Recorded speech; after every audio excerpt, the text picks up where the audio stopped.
Thank you, everybody. It's a great pleasure to introduce this second very exciting session, and which kind of operationalize, always have a difficulty using this word, what our two keynote speakers were saying. But before doing so, I want to welcome Sawsan Asfari and Karim. Karim, hello. Sawsan is the co-founder of the Asfari Foundation, and we're very happy that she and Karim are with us for this event. Welcome. And I want to introduce Roula El-Rifai. We tried to remember the other day how long have we known each other, and it's been many, many, many years. We were both younger and thinner, I would say. Roula is the senior program specialist at IDRC. She has been, I hate to use the word mastermind, but for lack of a better word, she has masterminded the funding of some amazing research projects, which actually carry, the philosophy of decolonizing knowledge, and has supported many researchers from the region, but particularly AUB. And recently, Roula has supported AUB in the setting up of the first endowed chair on forced migration, with whom we will be collaborating closely as Asfari Institute. Roula will be moderating this session. Whenever I let her, she will moderate this session. And just before you do, Roula, I just want to acknowledge a very nice initiative that we're now involved with Roula and with our colleagues at the Arab Reform Institute, which is looking at different social movements in the last 5 years in the region, together with colleagues from other think tanks, with the I forgot the name. But I will leave it now to Roula to introduce our two speakers and also to frame this conversation on decolonizing knowledge. Thank you, Roula. Thank you very much, Lina. It's a real pleasure to be here at AUB, at my alma mater. Thanks, Lina and the Asfari Institute for the invitation. And congratulations on the new building. And I will say that it also coincides with basically 1 year of your tenure, Lina, as full-time executive director. So there is a lot to celebrate. And I really look forward to being here, to finding really more ways that we can collaborate and work together. So what I'm going to do, my job is to moderate this session, but also to find connections to the previous session. I will quickly start by introducing IDRC. Maybe some of you do not know IDRC, myself and IDRC, and our work in the region, specifically on decolonization of knowledge. I will make the connection to today's session and work. And then I will introduce two fascinating speakers today. And as Lina said, the intent of the subject matter that they are talking about is to operationalize and provide some concrete, practical examples about what we mean by decolonization of knowledge. Quickly about IDRC. IDRC is a Canadian institution. We're not a government agency. We're what we call the Crown Corporation. We're an institution with the mandate to champion and fund research and innovation in the global south, with the aim to drive global change. And we do so by working directly with researchers and what I call knowledge creators in the global south to produce high quality research, policy research, which will make a difference and help improve their lives, but also impact global discourse and action. We work globally, and we have 5 regional offices. I work at a division called the Democratic and Inclusive Governance Division, where we seek to promote research on democracy and inclusive governance, with a focus on ensuring everyone, especially more vulnerable, excluded, and marginalized groups, can be empowered to claim their rights and shape the policies that affect them. So the division where I work, especially as well as the rest of IDRC, we are striving all the time to adopt and promote very intentionally more and more a strong intersectional, feminist, and gender transformative approach to research. And I'm really proud to say IDRC and AUB have a very long-standing historical relationship. And it's across several divisions, several parts of this incredible place of learning, and really open and a dialogue in the region. So the connection to today's thematic on decolonization of knowledge. I mean, our work at the Democratic and Inclusive Governance, as well as the general mandate of IDRC, is completely connected to the concept of decolonization of research. I always say that as an institution, working with researchers in the Global South, it's really been part of our DNA. We are 50 years old. It's part of our DNA to support locally driven, contextually specific research agendas, as well as locally implemented research to make a difference locally, but as well, the part that we work very hard at is to ensure that these voices in the regions connect and influence global thinking and action. So the idea of decolonization of research, as I was talking to colleagues earlier today, is certainly not new. The concept of decolonization of knowledge, there's been scholars looking at the idea and the concept since the 1950s, from Kenya to Peru, to Arab scholars like Samir Amin. So I don't want to think of it as the new fact that we are looking at decolonization of research, but I think given global changes, I think it's become more and more important, and the onus is on us to really bring out and amplify those voices in the Global South. I really find a way to connect to global agendas that are sometimes doing harm, as Dr. Maitri has spoken about very eloquently. I'm just going to mention one very relevant and just recently launched initiative, which happens to also include AUB. We're supporting research on decolonization of research in the Middle East and decolonization of knowledge system and knowledge production processes in the Middle East and East Africa. We have 4 countries of focus: Lebanon, Palestine, Ethiopia, and Tanzania. And the focus, as we determined it as a group discussion, will be on 3 sectoral entry points: the study of forced displacement, with a subcomponent of looking at the mechanisms and the modalities of funding on forced displacement, such as research financing, agenda formulation. So yes, in a way, we are kind of turning the loop back on us and trying to understand how we can influence and improve even our own practices as a research funder. But also research that will influence and impact other funders. The second entry point is the higher education sector. And it's a place where obviously universities especially are a place where knowledge production techniques are developed, but also sometimes coloniality is replicated and enhanced. So again, it's very important to look back at ourselves. Even in the university that we're sitting at, AUB, my alma mater, about how we reproduce sometimes systems of coloniality in knowledge production. And the last entry point is the social history of social movements. And this is where AUB is involved. And it aims to really bring back the narrative, kind of the bottom-up narrative, seeking to amplify voices of activists who were part of these social movements, really telling oral history from below. I'm just going to mention one on forced displacement. And yes, Lina mentioned, we're very proud to be working with AUB to launch the first kind of research chair on forced displacement at AUB. A recent study, a mapping study that we conducted with partners in Ottawa and elsewhere about 2 years ago on forced displacement. And I think the results starkly illustrate the point of the need for decolonization of research. And I'll just mention it briefly. While 86% of forced migrants, and I think the figure is higher now, are in the Global South, 92% of the most cited published research on forced displacement comes from the Global North. So there is something that we're all collectively doing maybe wrong or that we need to do differently.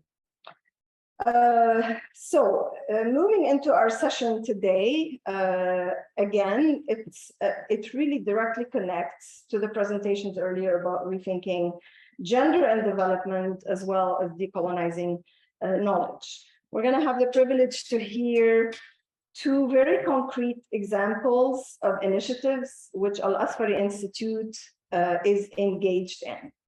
And we have the pleasure to have two very distinguished speakers. We will start with a presentation by Dr. Shivani Satija, and I will introduce her in a minute.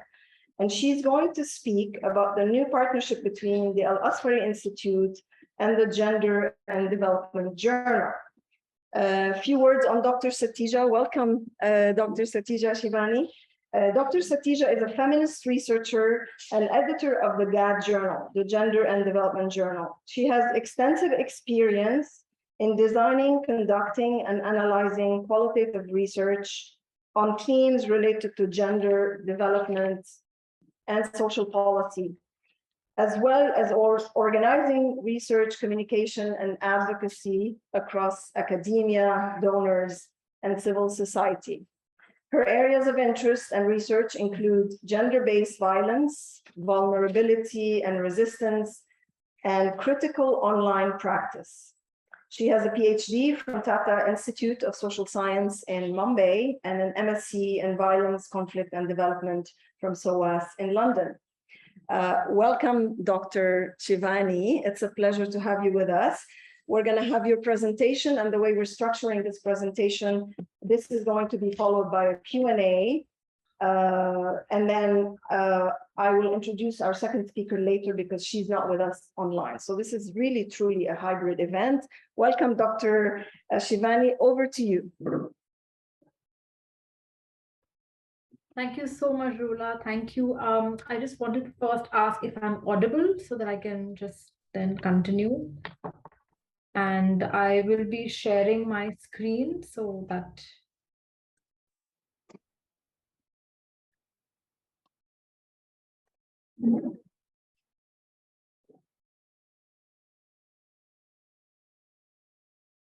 okay, can my screen be seen? Yes, we can. Okay. Thank you so much, Roula, and thank you, colleagues at Asfari Institute, for inviting me and providing me the opportunity to talk about gender and development, as well as our collaboration with the Institute. I would have really liked to be there physically, but due to personal constraints, I was not able to travel. It is a pleasure, however, to meet everyone online, and I want to thank you all for facilitating our participation. Let me begin by introducing the journal a little bit. As many of you might know, Gender and Development is more than 25 years old and has been nurtured by the then core editorial team comprising Caroline Sweetman, Liz Cook, and more recently Rita Suarez, Dia Datta, Ines Smith, and many other supporting actors from the editorial advisory group, including Lina here. The journal has been collaboratively shaped by hundreds of contributors over this long period of time and has emerged as a vast collective knowledge base for feminist activists, scholars, and policymakers to draw from. It is indeed a piece of feminist history.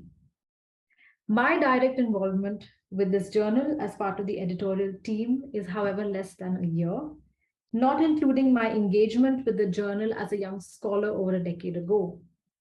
I therefore want to share that I am both humbled and honored to be part of the journal and really admire the enormous feminist history it embodies. In my presentation today, I will provide further details of the journal and explain the process of its transition to a new hosting arrangement in the Global South.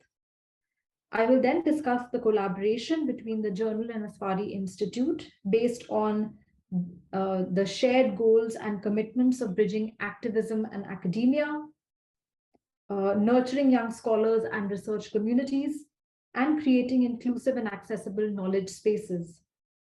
I will then share the journal's experiences and learnings in these efforts to decolonize knowledge, and also share some future plans with you all. Gender and development began in the lead up to the United Nations Fourth Conference on Women at Beijing in 1995, in which feminist activists from around the world challenged the mainstream and top-down model of international development, demanding a gender equitable and intersectional vision of social change. Professor Mukhopadhyay has already addressed this comprehensively in her presentation. The journal has tried to reflect these demands and continues to challenge mainstream frameworks. Published by Taylor and Francis and Routledge, the journal addresses the theme of gender and development, along with an array of related socioeconomic themes. It foregrounds the experience of development practitioners and young scholars, many from the Global South, who have valuable experiences to share, but may face barriers in academic publishing and in conventional journals. It has historically employed a feminist decolonial approach which challenges Eurocentric knowledge frameworks. This journal has a readership in over 90 countries and tries to use clear, accessible language.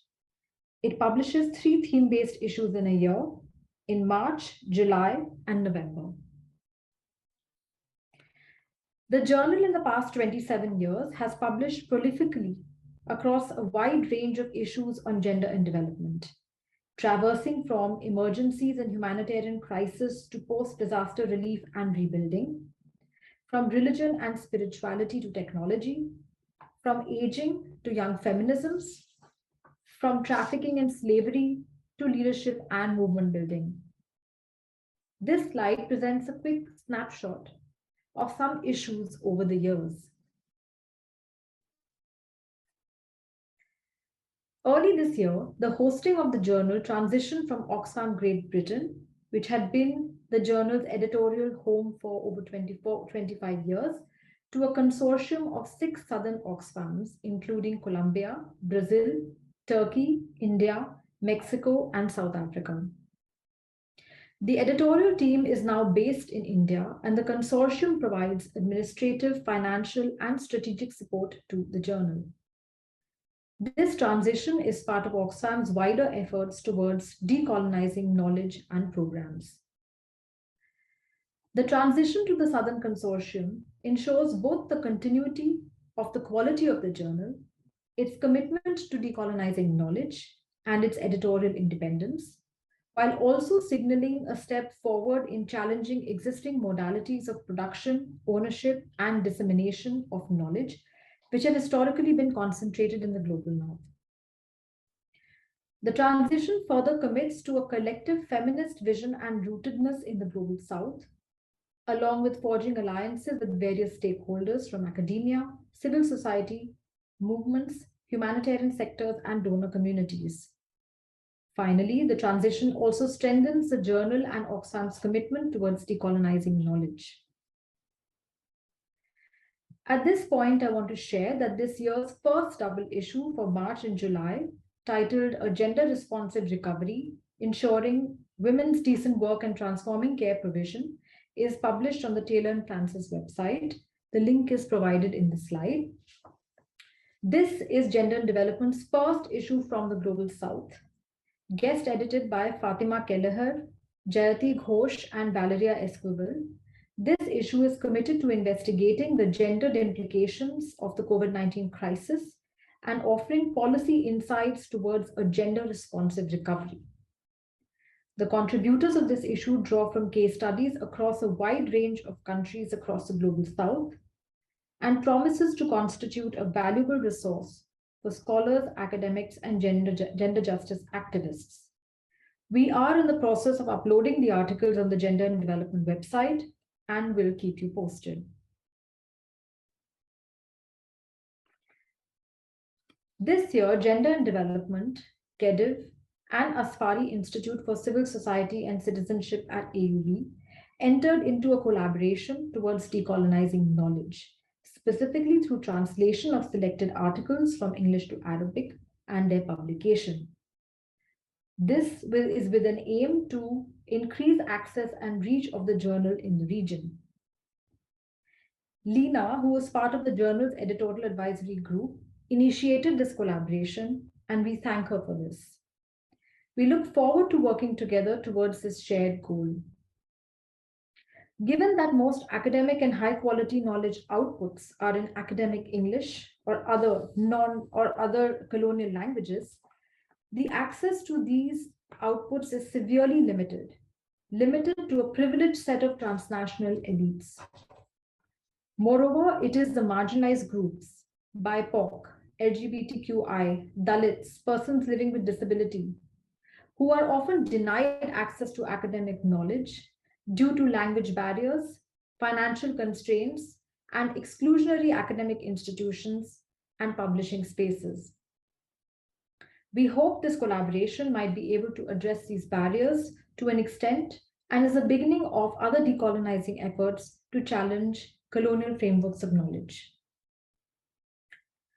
As part of this collaboration, we also hope to engage with civil society and gender justice groups in Lebanon and the wider MENA-SWANA region, and hope that they will engage with gender and development in their gender justice and movement building work, and also contribute to the journal as potential authors and guest editors.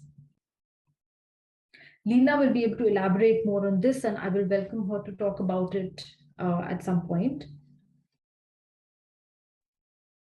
Some of the articles that are being translated pertain to the following themes: climate policy and climate justice, feminist protests in Lebanon and Middle East and North Africa, feminist funding in the region, reflections 25 years after Beijing, reimagining international development through a feminist vision, and feminist participatory action.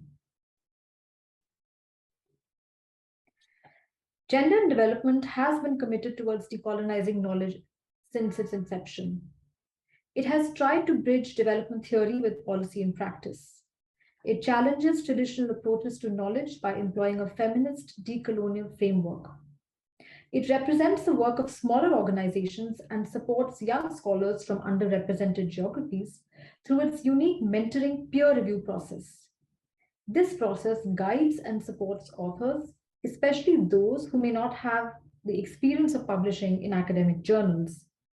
This process involves guest editors who are thematic experts and provide substantive feedback to the authors to help enhance the quality of their contributions. As part of the journal and Oxfam's commitment to make high-quality knowledge available to wider audiences, especially those who may not be able to access academic journals, Gender and Development follows a hybrid subscription model through an arrangement with the publishers and provides free access to its articles via the Oxfam Policy and Practice website. The journal has been following a collaborative approach, which involves regular engagement with the Southern affiliates and editorial advisory group members who have provided strategic guidance to the journal from time to time. The journal has further intensified its efforts to include more voices of researchers, practitioners, and gender justice activists in the Global South, and hopes to forge alliances and collaborations. While the journal is committed to decolonizing knowledge, we realize that this is a gradual process, a process which is neither linear, smooth, nor easily measurable. It involves roadblocks. It is often slow. It entails significant self-reflection and a degree of discomfort stemming from the fact that many of us, despite our best intentions, remain complicit in power structures that sustain inequalities. However, it is important to be mindful and continue efforts to make high-quality knowledge more accessible, and the journal and this collaboration with Asfari Institute is committed to this process. On behalf of the journal, we would like to share some of our experiences as well as future plans to decolonize knowledge structures and processes. In terms of struggles and learnings, language is an issue. The overrepresentation of English-speaking authors is a reality which we are contending with. We are exploring funding possibilities to include more Southern languages in the journal. there are editing challenges. As English is not a first language for many authors, we try to ensure that the intended meaning is not lost in the editing process, and that the original voices remain intact and the authors remain well supported. Ensuring rigor while balancing voices of marginalized and under-resourced groups is also a challenge, and we are working these issues out. In terms of future plans, the journal would like to include more work of under-resourced and marginalized civil society groups, gender justice movements, and other journals in the Global South, and our collaboration with Asfari Institute is a start. In addition to this, we plan to engage and collaborate with various stakeholders such as trans person rights groups, disability rights groups, minority groups, and Dalit rights groups to make the journal more accountable and accessible. We also want to interrogate certain concepts that are widely used but not adequately understood. Concepts like gender, global north, global south, developed and developing, through regular engagements with scholars, practitioners, and movements. We also want to make the journal more accessible, current, and multimodal, and are exploring ways to accomplish this, such as including shorter pieces that speak to current events.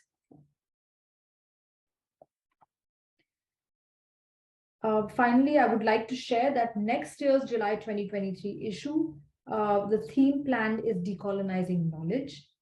The call for abstracts will be posted this month, and we will share details soon. We hope that the thoughts, ideas, and feedback shared in this session will help in further shaping the issue. And we welcome scholars, policymakers, activists, and those working in the humanitarian and funding sectors to consider contributing to the issue by sending an abstract. This brings me to the end of the presentation, and thank you so much for giving me the opportunity to talk about the journal, and we're looking forward to our collaboration, and I look forward to the discussion. Thank you.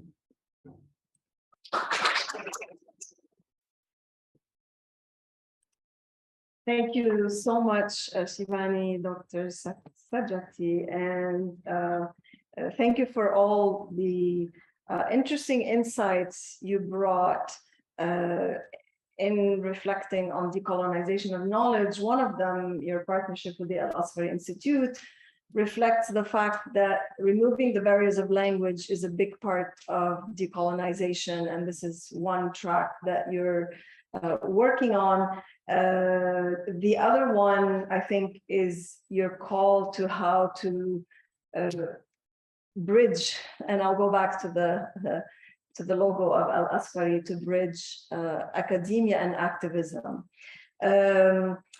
I'm going to start by asking myself a question of you, of the work, and maybe a question addressed to Dr. Maitri and Dr. V, because I think a lot of those thematics are interconnected. And maybe I'll invite you, everyone, to come in and ask your question. So the question that I will ask you is about maybe a very practical question about your next issue on decolonization of knowledge. Can you maybe speak a little bit about some of the thematics that are going to be part of that, given it's going to happen in September 22? Maybe you've had some time to reflect on how do you want to present that issue and what are the kinds of issues that are coming up. And a more broader issue that I can address to our three speakers is something that, having been in the field of research and development for the last 25 years, is a question that continues to come back and be something we need to reflect on. And that's the connection between the local to the global. Maitri, you speak today about very difficult kind of global processes of development that don't necessarily often benefit the global south. And IDRC as an institution is constantly striving to bring in voices at the local level and amplify them at a global level. But there's always a question that keeps coming back from the field. What is the relevance of the global to the global? How is it really beneficial? We often get pushback to say, well, we need to focus on our own problems and issues right now. The global level has not really contributed to changing our own reality right now. And yet, global level discussions and discourses are critical to what we can do. And so what is the way to find a mutually beneficial way to connect these two? I think it's a question that I always ponder about when I'm dealing with researchers and activists on the ground. And oftentimes there's too much focus on the contextual without thinking about global processes. And I wonder, what are the kinds of ways where we can begin to think about finding ways to connect these levels in a mutually beneficial way that does decolonize knowledge and amplify the voices from the global south to make a difference on these research and development programs that are going to come and influence us in the future. Research funding is inevitable. The global north presence and research is inevitable. So how do we actually deal with it in a mutually beneficial way as part of the framing of decolonization of knowledge? Shivani, may I start with you, and then I'll go to Maitri and maybe V. Shall we go that way? Please go ahead.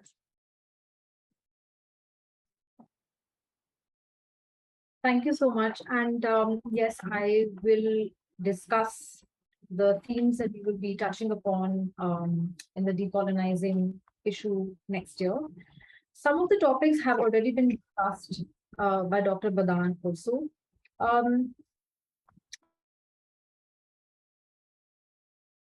We want to see how colonial frameworks of knowledge and colonial power dynamics are taking place in some spaces where knowledge is produced, managed, and disseminated.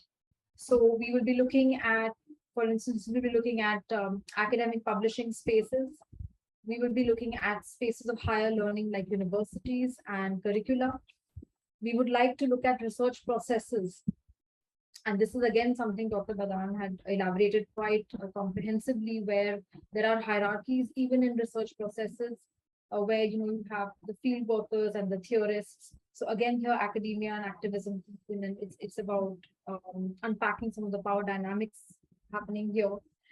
We would also like to look at development policy in practice, the models of development that have been critiqued. I mean, there's a lot of critique that has already been offered on development models, but going deeper into that and seeing how colonial top-down development models and processes are taking place.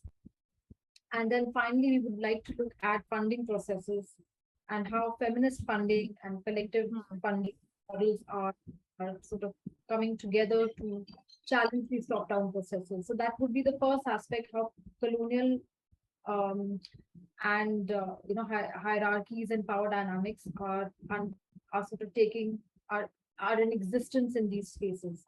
And the next part could look at what are the processes, collective efforts at challenging these power dynamics.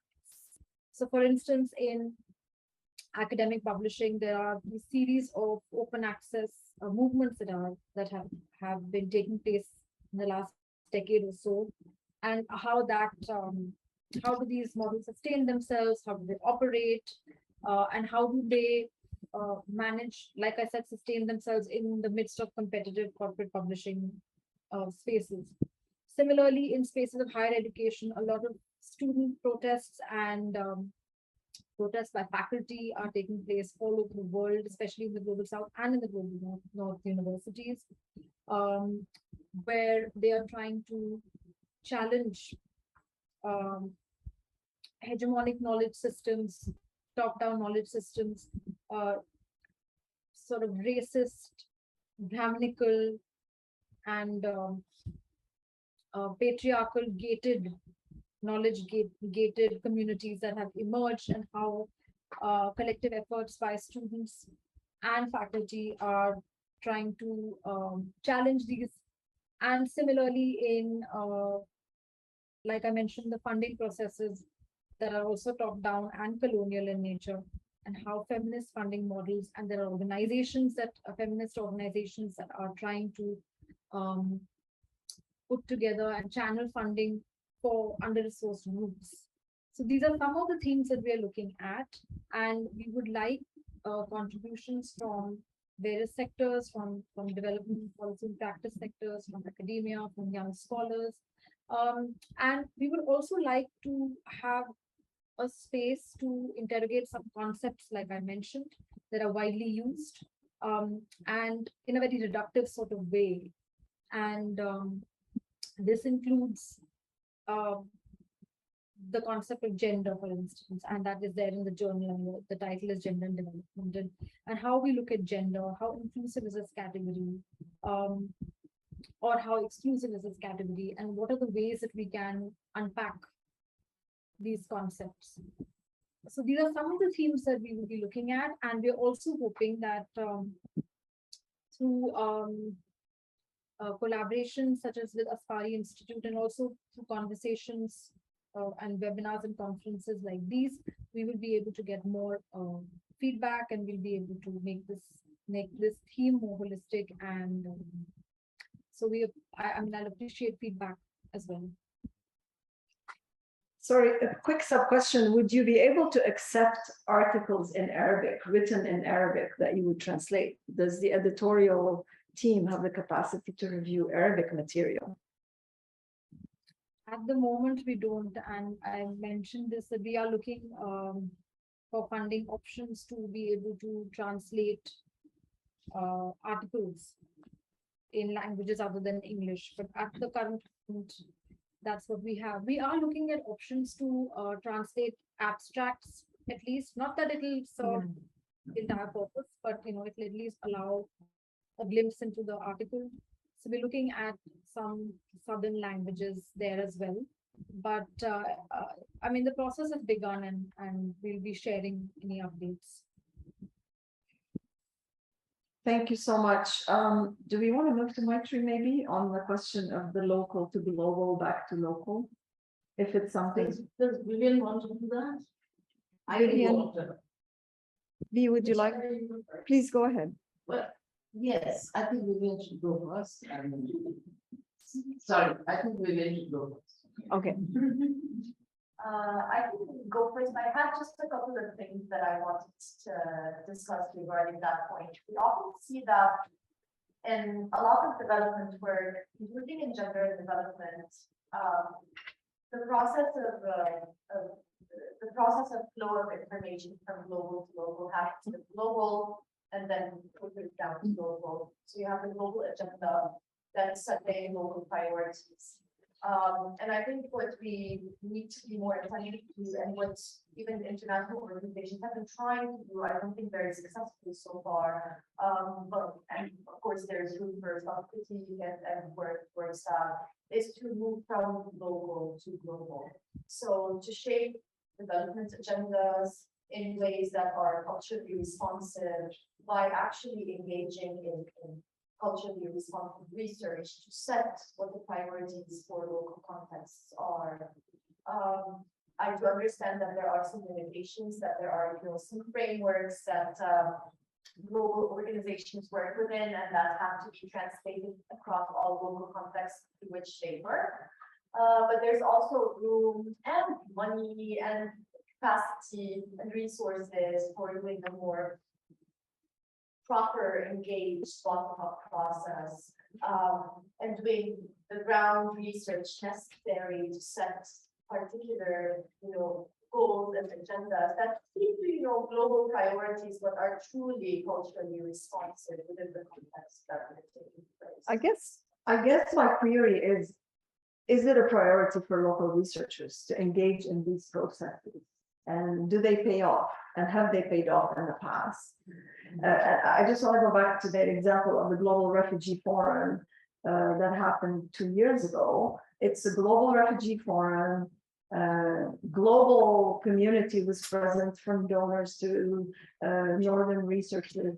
And I think there may have been a handful of actual refugees in the Global Refugee Forum. But my query is, does it matter? Like, do we now have the interest from local researchers in the Global South to actually start thinking about that? Or is there some kind of work that needs to be done in our own context to change before we start influencing global discourses, or does it all go hand in hand? I think the interest is there, to be honest. At least I can speak of myself as a researcher and some fellow researchers that I know who are engaging in this kind of work.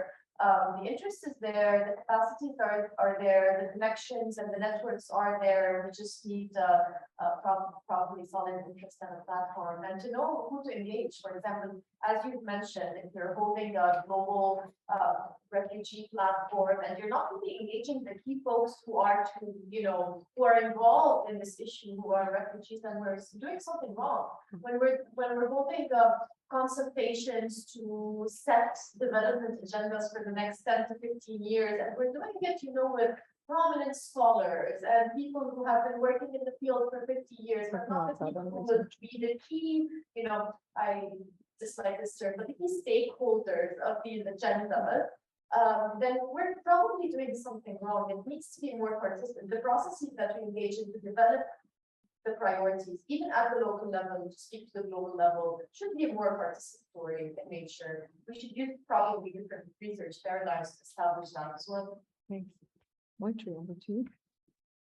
Unfortunately, it's going to be a long one.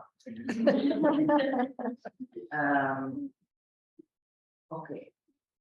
I don't think we'll restrict myself to locating below. Because because that's a paradigm that's been set. Okay, so it's good thing to do, local to the global, it's a desirable thing, and we played with this paradigm. It's not a linear process. We played with this paradigm for a long time now. As long as perhaps if I have any development. The question really is the justification structures. And the question of language in a very Foucauldian way. So decolonizing development doesn't, is not simply about changing the medium of, from English to the vernacular, and it becomes decolonized. It's decolonizing, and in our case, general development, as well as say in our research. If you want to get your voices heard, what are the problems? The problem is that there is a language of development or of international research into which that provides a justification structure for legitimizing what you produce. So that is it. So I think we have to look at the Foucauldian model of language and discourse and the way in which we have to governmentalize language and our feminist language. Feminist knowledge cannot be in the trap of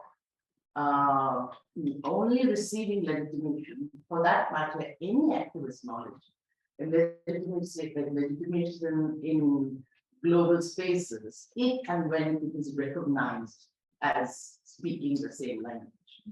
Not Arabic, not Anglican. That's what I want to tell the Gender and Development Journal specifically. It's not about the language. It's about the way in which we have passed these barriers, justification structures. So, for example, you said in IDRC, you've been working on the research in the area of democracy and Inclusive governance.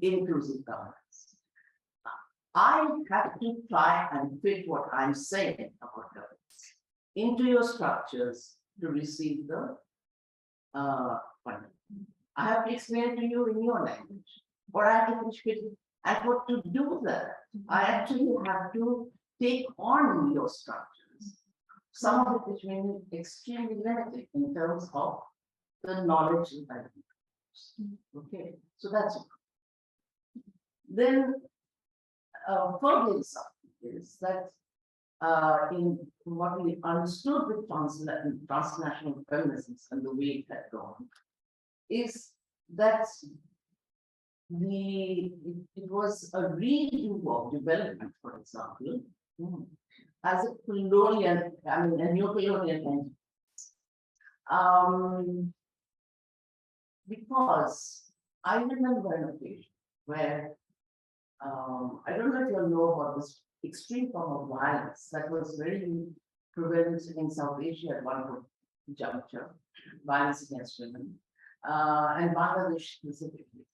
And it was that men were throwing acid on women's faces, and disfiguring them and killing them. In the long run, if they got very badly burned, they died.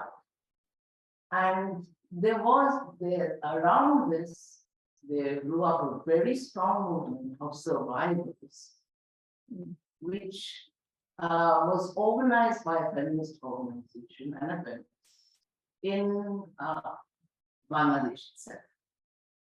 Yeah, with lots of connections to the international research.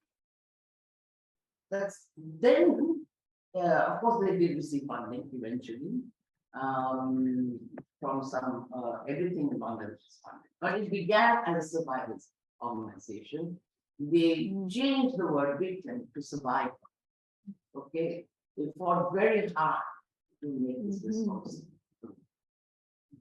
But when their work was finally presented in global forums, this time with UNICEF, which was young women, in New York, it was shown and presented as something that even UNICEF had done, and feminists from the North had done.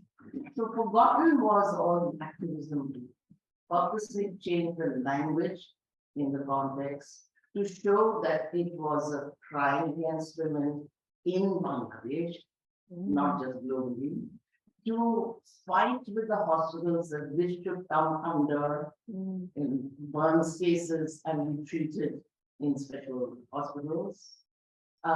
It's with the health system in Bangladesh. Forgotten, not only forgotten, erased. So this effort had to be justified as violence against women that, context specific Bangladesh, read backward, men to their women, and here were the rescuers from the development north. So, and this repeats itself.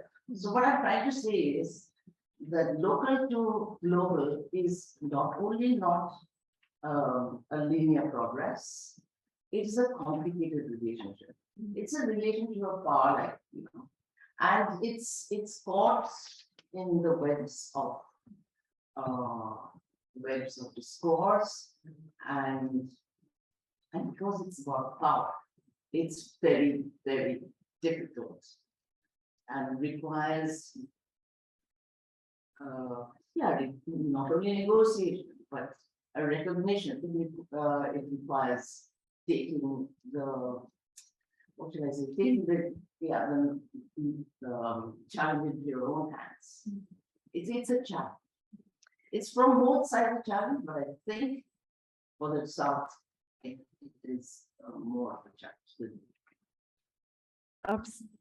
I totally quickly agree, and I just want to refer to one experiment in Palestine, maybe 15 years ago, where a group of civil society organizations got together and formed something called the Palestinian NGO Network.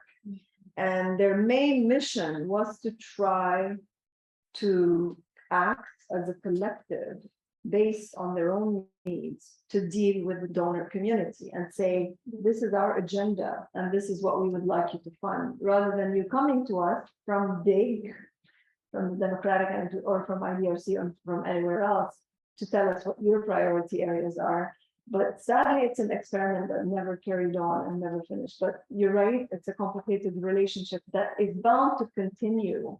And it's critical to keep thinking about ways to fashion that relationship in a way that does amplify global South voices. Can I just add? Yeah. That, I think that all this emphasis on all this emphasis on the local and producing, kind of knowledge, etc., I think we've dug ourselves into a hole. We in the South have dug ourselves into a hole. And we can't get out of it. So think of the complications. Yeah. It's a challenge, it's a struggle, and we have to find our way. It's a negotiation every time, as long as the world is polarized between those who have the money to support these projects and those who don't. Thanks. I'm gonna turn to Lina. Yes, very quickly. But first of all, to say, I think I'm very fortunate to have Moitri as my mentor throughout my professional life. But more fortunate so as the Asfari Institute to have Moitri as a fellow, which means, in other words, free labor. And whatever I'm saying now is mundane compared to what you're both saying. But just to go back to a few just details about the journal, and if Shivani would allow me to put on my editorial advisor hat and invite all of you around the table to please submit abstracts. One of the main ideas of the Asfari Institute getting together in a very solid partnership with the Gender and Development Journal is to make sure that the voices, not just of local scholars, but also local activists, those who are on the ground, to be published in this amazing journal. And I think, Shivani, I'm right in saying that there's a lot of emphasis on first-time writers from the Global South. So that's one thing. You asked about language, Roula. I just want to tell you, as part of the Asfari Institute collaboration with the journal, we will be together with the co-editors of the journal curating. I forgot the number of articles per year that we will be. It's the other way around, translating into Arabic. And then we will, there's a whole process of how the curation process will take place because of finite resources. So we want to make sure that it's not in terms of quality, but maybe in terms of relevance. I don't know, we haven't figured this out, but our contribution to this process is in making this knowledge available in English, in Arabic, I'm sorry. And just if I may suggest that our friends and colleagues and supporters and donors from the Friedrich Ebert Institute, with whom we're collaborating as part of their political feminism regional program, which does include an important aspect, an important pillar of knowledge production. And I'm wondering if the moderator allows, I think it would be a great add-on to the conversation. Thank you. Please go ahead. Is there a specific question though? There's a lot to explore, I think. In the process, I think it's of listening to everyone, there were a few maybe ideas that came to mind. Maybe in relation to the local to global, I think it's also important for us to start seeing ourselves as global, because it's not necessary that we just work on the local level. We're also an important project that comes to mind, for example, is the Ayman Principles project, where we developed with a local organization in Jordan developed a set of principles that aim to improve or to support national machineries for women's rights. Now I'm not giving the process correctly anyway, but maybe I won't go into that. But we're also trying to do work from that uses the priorities of organizations and certain mechanisms from the region to advance gender justice on the global level. And an example of that is on principles, but maybe I can give you details about that later. yeah, I don't know if Lydia has anything to add. We're trying to, for me personally, I think there's a lot a lot of kind of yeah, points that we try to implement in our work, whether it's through language, through also, for example, informing processes like developing feminist foreign policy agenda in Germany, for example, to use local, again, like local voices, like feminists from the region who inform processes like that. Yeah, I don't know if Lydia, you would like to add anything. I'm sorry, I think I wasn't so organized in my thoughts, but there's a lot to think about. I did take you by surprise. So. No worries. Thank you, Farah, and thank you, Lina. I think Farah pointed out quite a few things. I'm listening very attentively to all the inputs given today, and really appreciate the invitation by the Asfari Institute, and that you're one of our core partners. I think a lot of what is being said here also reminds us again to reflect on our work. Obviously, being a foundation coming from Germany, being one of the donors, yeah, as Farah pointed out, we do try as far as we can around the structures that we still find ourselves in as a regional project to really, work on the knowledge production here in the region, feminist knowledge production and these kind of things, and then feed that back into what Farah said, because that is our role as a political foundation from Germany. Feed that back into debates in Germany, and I think that is what we are trying to do, and I think that's where also I'm very happy that we can work with the Asfari Institute on exactly trying to produce knowledge, push discourses that we then sort of bridge them back to debates on other levels. So that's where I would also see our role as a donor in that case, to continue critically reflect on our role and try to be more a facilitator and someone who can feedback voices into other things. Yeah. Thank you so much, very relevant. And I think this brings up the issue of terminology. Certainly the concept of localization of knowledge and localization of aid and research has basically popped up in 2015 at the World Humanitarian Summit. And since then, a lot of people have been using it, and it's been sometimes used in parallel or sometimes in lieu of using decolonization of knowledge. And in some of our work with our partners in the region, we're starting to get a lot of pushback on the use of the word local and localization. And people want to speak more about contextualization differently. So Shivani, I'm going to bring it back to you, because there was a component in your work or your upcoming issue on the issue of terminology. And I wonder how you address some of those complex issues. It's not just a word, but it comes with a discourse and a way of thinking, as Moitre said very rightly. So how do you want to address that in your future work on decolonization, on the decolonization issue?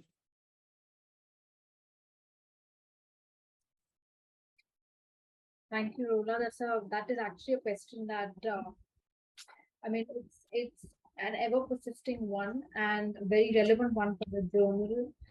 Some of the ways that we thought of unpacking these concepts is through regular engagement with activists and movements, and because there's an NGOization of terms that we're all well aware of, and the idea is to unpack some of these terms that we use for people rather than I mean, so for example, you have terms like people living with disability or disabled people, and or you'll have just women with which is spelled differently with an X and with an E. So the idea is to engage with these concepts, but in engagement with gender justice rights movements, trans persons rights groups, disability rights groups, Dalit rights groups, because even terminology around caste and violence is something that we are grappling with, and so that is one way of doing this would be to have a series of dialogues and conversations with people who are directly impacted, or I mean, I don't know for lack of a better word, but people for whom these concepts, I mean, they live these concepts. And the idea is to have a more inclusive interaction and engagement with them, with various groups and civil society and movements in particular, because the journal really wants to be shaped by movements in the global south.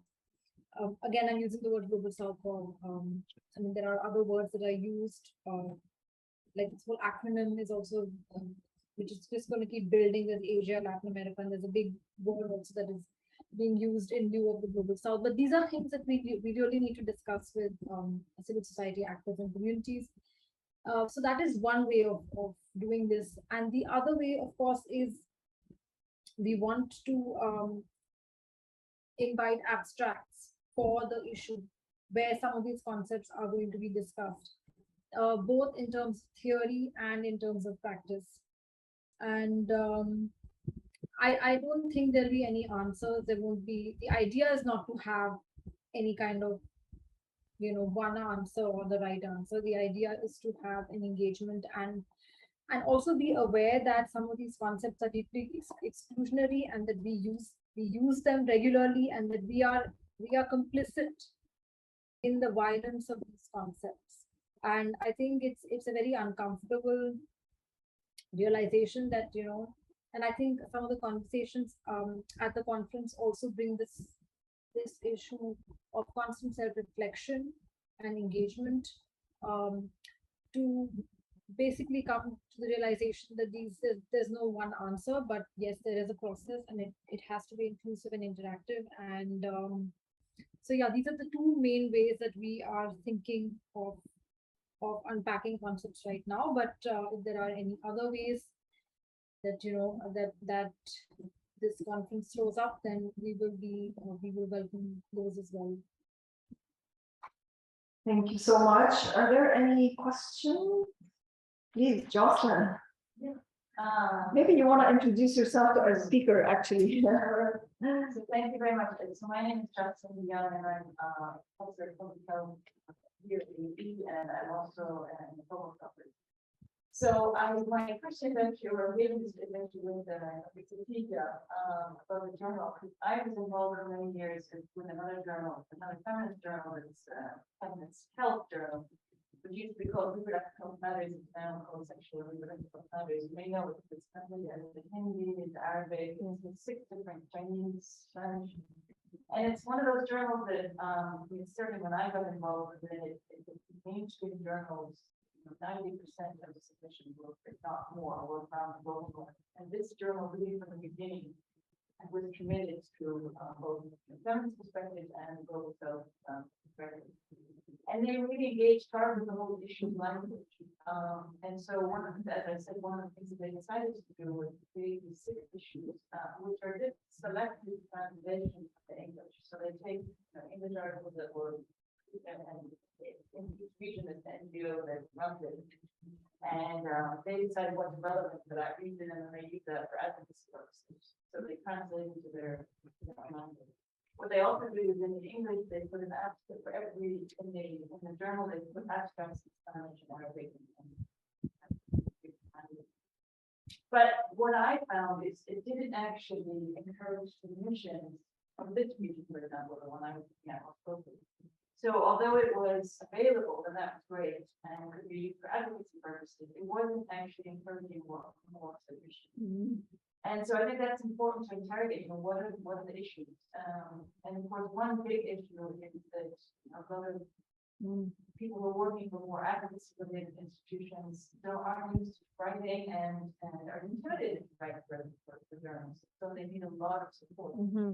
And of course, that's very intensive, as you know, you were talking about it. But also in the case of this journal, like so many journals, and this maybe doesn't apply to yours, it sounds like you have a big subsidy, but now the World Academic Publishing and open access has shifted the burden and payment to the author. And so although they have some waivers, the publishers allow them to have some waivers for authors to publish stuff, it costs a lot. And there aren't enough subsidies for, not everyone's going to get an IDRC grant for those costs. So there's a real inequity in the publishing world, which I assume you're not so much subject to because I guess it's a major subsidy for. But I guess what I wanted to raise is that it will be interesting to learn from the experiences of the journal, based in London, but it has one of those, it has migrated elsewhere.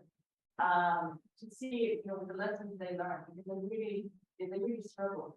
And this open access issue has been really a barrier to a journal that, its main mandate was to encourage family perspectives and global studies. So I wanted to bring that to the table. Thanks a lot, Jaffer. I just want to bring also to the table Lina and Shivani, a recent funding that IDRC is in the process of doing with the Oxford Journal on Forced Migration. And the focus of the issue is on, and I quote, localization of aid, on localization of research and knowledge on forced displacement. And one way we did to actually bring out more of these voices that usually do not apply is we included a mentoring component in the submission. And we insisted on an editorial board that is not the usual editorial board, but rather brings in expertise from the region and other regions, so that whenever submissions at an initial stage, at the concept stage, are very promising, then there's a whole process of mentoring, and not by Western scholars, but rather by scholars from the region. So kind of to work with them on an actual publication. And I think what I'm trying to say is that there's no perfect answer, but there's always efforts at maintaining this attempts at bringing these voices that usually do not apply. And obviously this issue is funded, but I think funding is a critical issue because, for example, the Oxford Journal relies on funding from issue to issue to issue. So IDRC has one way of working. Other donors may have other ways of working. But just to say, it's not easy and it's very challenging to bring in those voices. And, I want to mention one other thing, the issue of how do you include voices of activists rather than them being subjects of an actual chapter. The journal has decided along, with the advisory group and the editorial group, is to have a section that could be sometimes just interviews with some of those activists or blogs from these activists rather than just pure academic peer-reviewed journal. So again, innovation and creativity is a must when it comes to these processes. And I don't think there's a perfect answer, but there's many, many really good answers. It's a challenge every single time.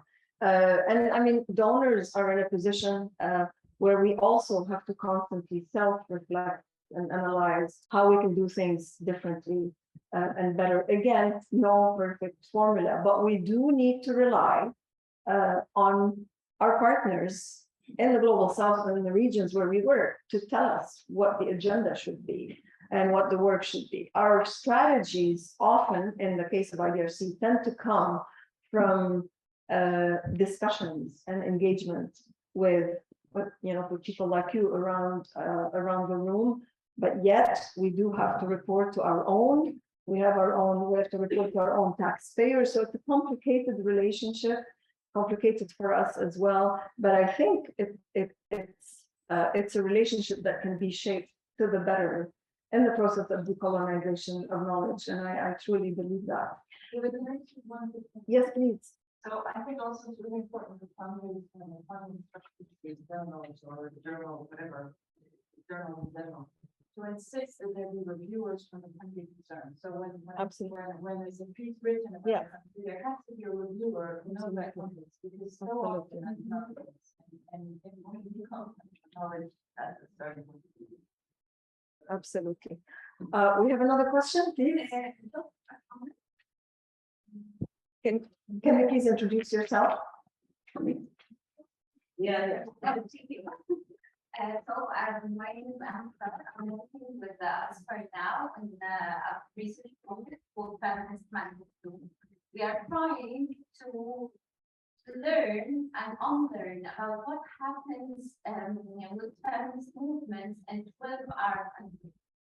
I am part of the team of 3 researchers from local project, trying to figure out what is happening, trying to shift the dynamics and challenge, like, what do we know about our feminist mostly, first as feminists and locally.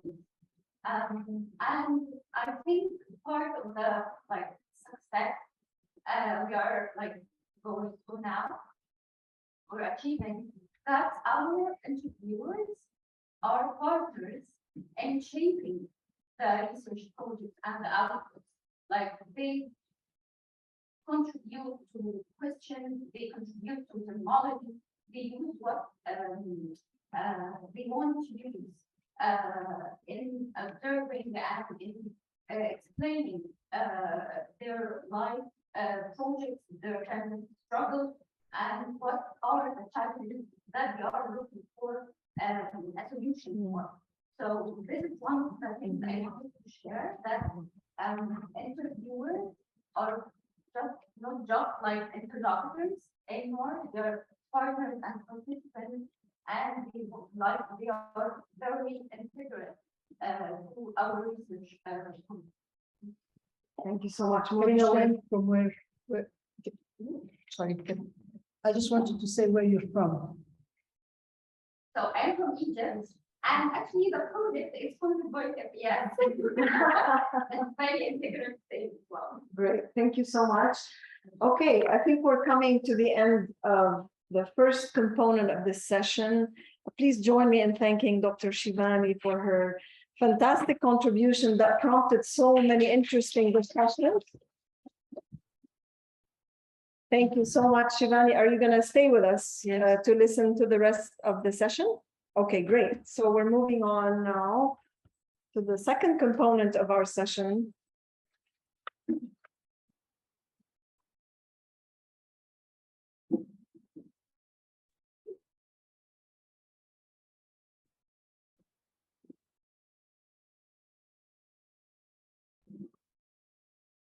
Oh, hi, Hayma, are you there? Are we going to see you or? Oh, hello. Yeah, hello. Hi, nice to see you, Hayma. Welcome. Okay, so I'm going to introduce you and what you're going to speak about, and then over to you. So our second speaker today is Ms. Hayma Al-Yousfi, and she's from the Syrian Female Journalists Network, SFJN. Ms. Al-Yousfi will be presenting the results of and launching the first English report from the organization, which is titled To Be Taken Seriously, and it's a paper that speaks about the coverage by Syrian media of Syrian women in politics. This network, the Syrian Female Journalists Network, it aims to build capacity of journalists to produce gender-sensitive and conflict-sensitive outputs, as well as building networks and feminist solidarity with feminists, media professionals, and human rights defenders in the region. Ms. Al-Yousfi, Hayma, is the General Program Manager at SFJN at the network, was recently also the coordinator of the Women, Peace, and okay, my next point was that there is actually a translation interpretation. So and then Hayma will be saying some comments and in Arabic. So if you need it, make sure you have the Earphones. yes. So let me just finish about Ms. Hayma Al-Yousfi. She's a general program manager. She's recently the coordinator of the Women, Peace and Security program. She holds an MA in Risk and Security from Durham University in the UK. She is a Syrian feminist and human rights activist. She forcibly left Syria in 2014 and began working with Syrian civil society organizations in Turkey. In 2016, she was awarded the Civil Society Leadership Award from the Open Society Foundation, which allowed her to pursue her studies in the UK. So again, part of the presentation will be in Arabic, or maybe some of the comments that she will be making later. So please make sure you're ready to actually do that and listen. And I'm now gonna hand it over to our distinguished speaker, Ms. AlYousfi. Please go ahead. Thank you, Roula. I just want to make sure that you can hear me. Yes, we can. Okay. Thanks for the invitation and for facilitating our participation in this event. Thanks, of course, to Lina, Carla, and you, Roula. And I would have loved to be in person with you, but unfortunately there were like some complications in my travel. So I'm happy anyway to be with you. And I'm sorry, but the internet is not really stable here in Gaziantep. So I might turn off my camera when presenting just to ensure the flow of the slides.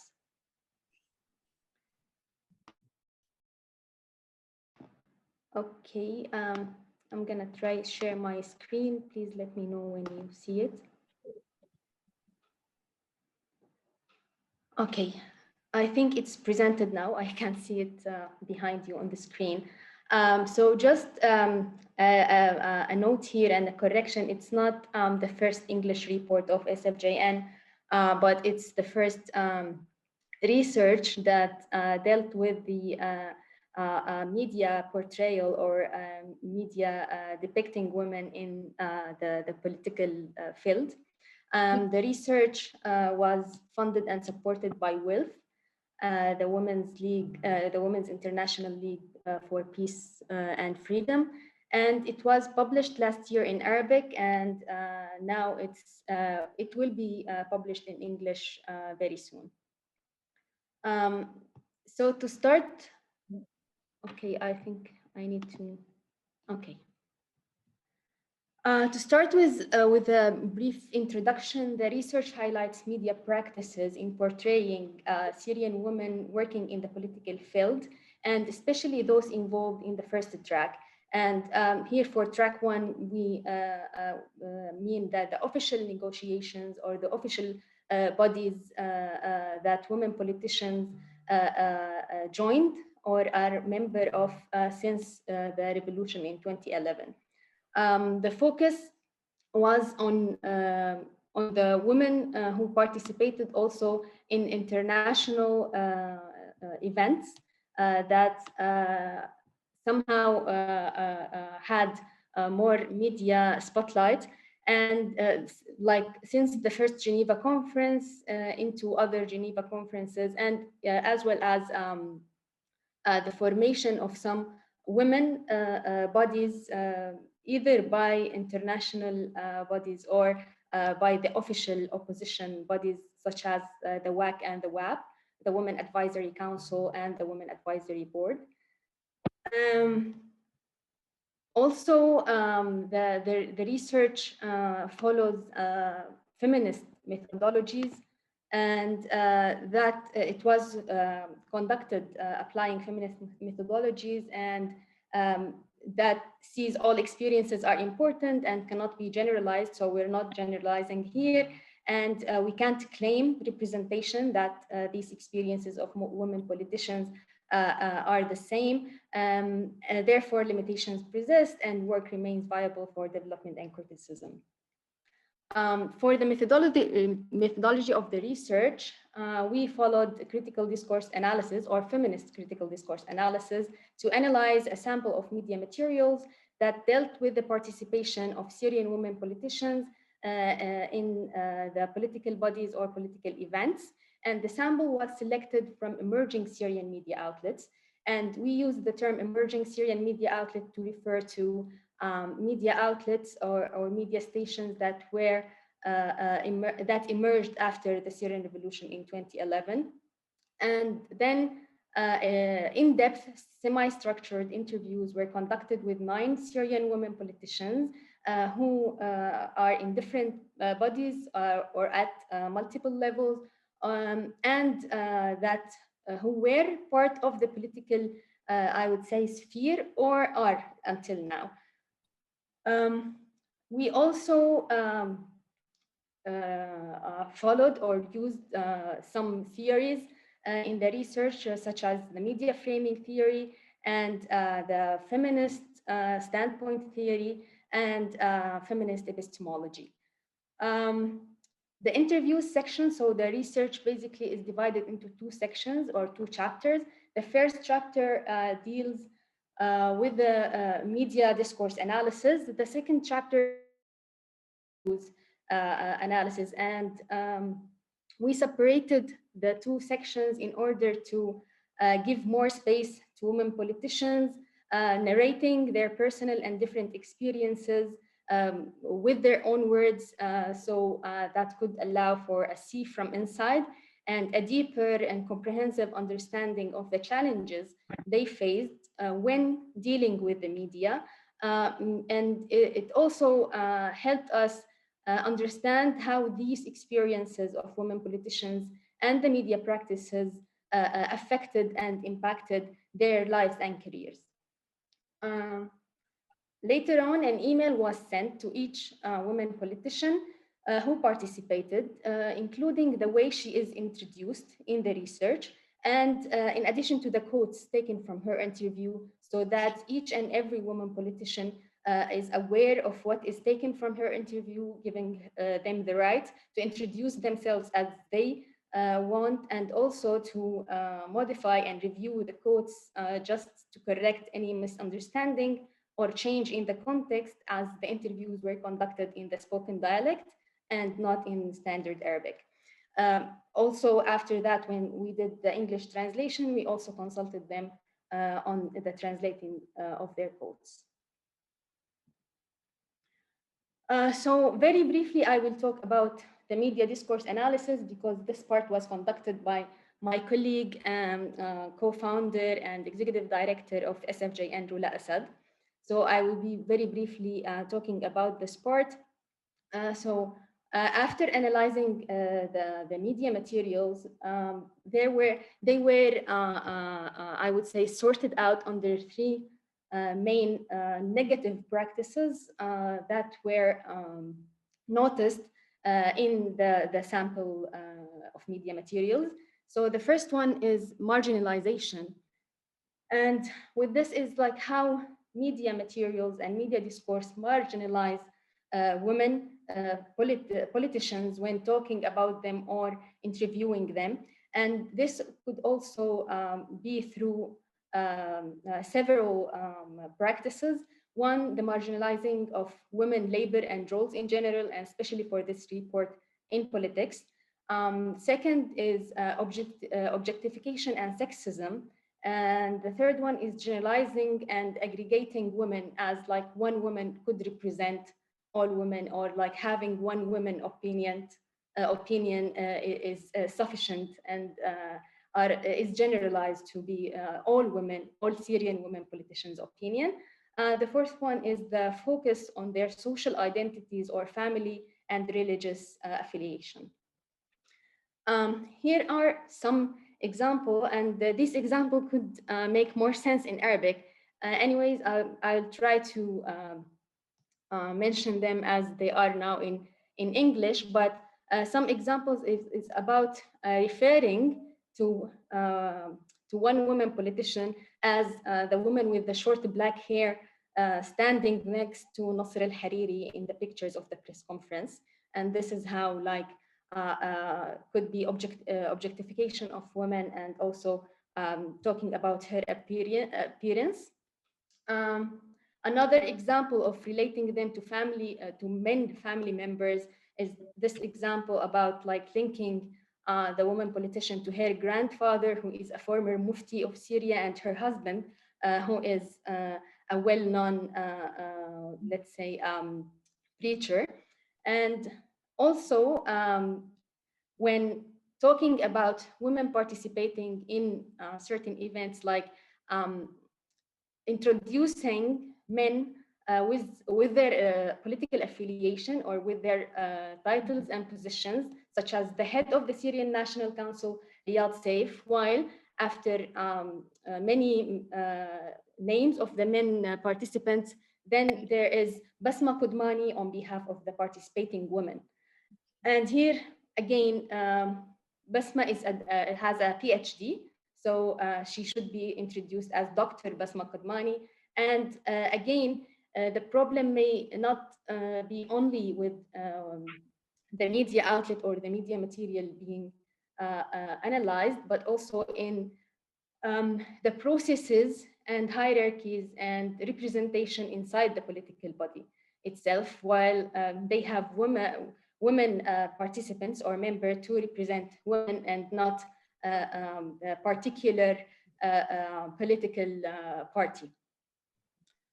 The second practice is vulnerabilization, and we used vulnerabilization here to define stripping individuals from the power and ability they possess, or their position and resources they have, or their effectiveness and ability to take decision.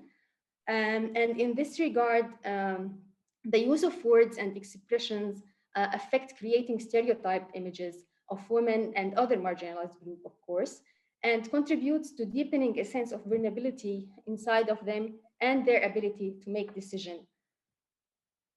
So also vulnerabilization practices in the media discourse was noticed through the reproducing of concepts of custodianship and guardianship, and depicting women politicians as dependent or incapable of making decisions, or with ignoring the titles of women politicians, and three, by stripping women politicians of agency and portraying them as against subservient to other maybe foreign or Western ideologies or bodies.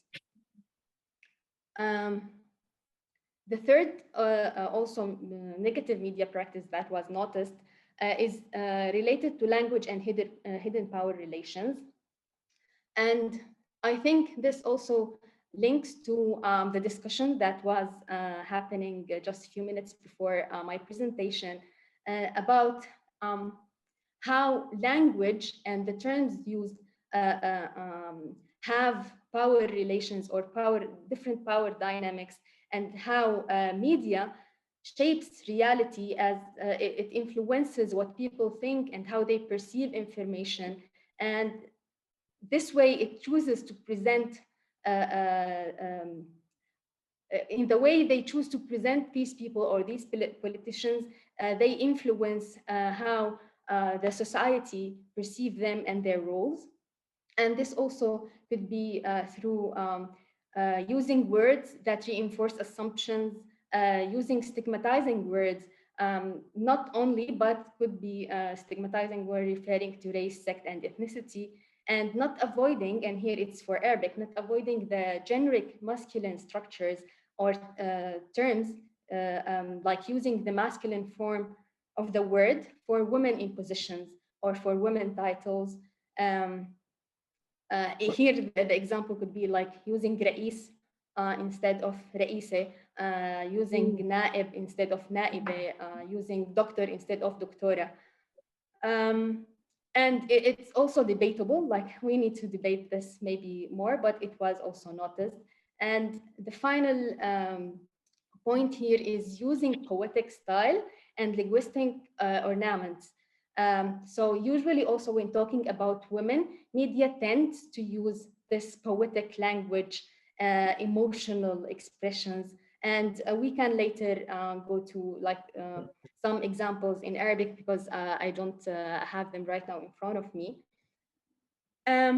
Here I will start also, this is conclude the first part of the research. The second part is also about the interviews and how women politicians also talked about their experiences. And this also was sorted under different topics that could be correlate to the media discourse analysis in the first section.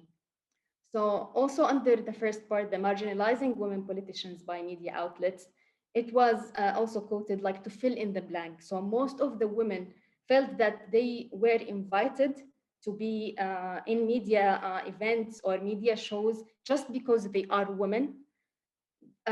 despite their expertise, despite their human rights or political experience, media outlet interviewed them just because they wanted women on the table. And they felt that also they were interviewed or hosted to talk about women's issues, and here between brackets, because usually they were asked about women participation, about gender-based violence, about women challenges in like camps and in forced displacement, regardless of their position in the political body and their experience in, like, for example, analyzing political situations or commenting on political events.